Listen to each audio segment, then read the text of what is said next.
Hello, everyone. It is such a pleasure to be here with another sister, and not only just a sister. I don't believe that there only needs to be blood that connects.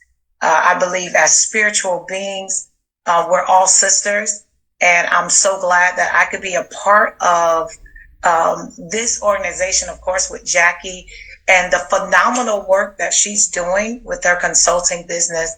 And I just continue to look forward to the collaboration that we're going to continue to do, because this is not going to be the only time that you're going to see us together. You're going to see us together, and trust me, you do not want to miss what we're going to be talking about, because it is absolutely life-changing information. So Jackie, thank you so much for allowing me to come alongside you as we begin to, it is Mental Health Awareness Month. Yes.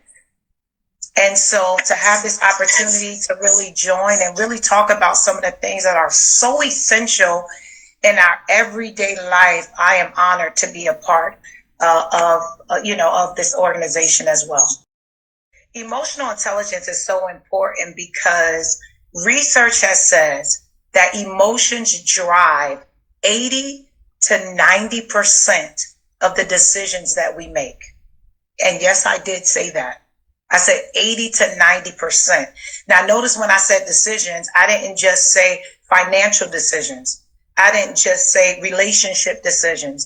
I didn't say parenting decisions. I didn't say spiritual decisions. I said decisions. And so if emotions are driving 80 to 90% of the decisions that we make, you have to have a level of intelligence to be able to know how it's guiding you and how you're showing up to everyone else, because emotional intelligence says, there's this misconception that emotional intelligence just means, I'll just, I don't react when people say things. So I have good emotional intelligence. Yeah, no. So emotional intelligence is about understanding you, understanding how you show up, understanding how emotions are driving you consciously or unconsciously, because the way that you show up to people can actually change their response and their behavior towards you. And so when you make a conscious effort to show up in a different way, you're going to get a different reaction and a different response from people. And so how do you begin to manage that? Well, you have to have a level of intelligence to be able to do that. You want to talk about that a little bit? Yeah, so I've been certified in EQI and also EQI 360, right? And so a lot of the different training that I've received and certification is based on Daniel Goleman's 5 pillars of emotional intelligence. And so it starts with self-awareness, number one. Because if you don't know better, you can't be better. Be better. Right. Then once you know, you have to begin to regulate. So you got to regulate what you're feeling, what you're thinking, what you're doing. Right. And the next pillar is motivation. How do you stay motivated to continue to operate with a certain level of knowing? There has to be a drive behind you. And then and sometimes you may fall. Sometimes you may not know what your next step is. And this is where empathy comes in. Empathy is the next pillar of emotional intelligence. And unfortunately, Jackie, this is where society is really lacking.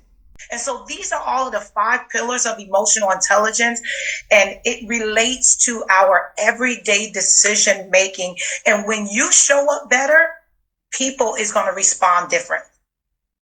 At the base level, Daniel Goleman did a study, and 10 to 25% of our success in life is based on our IQ.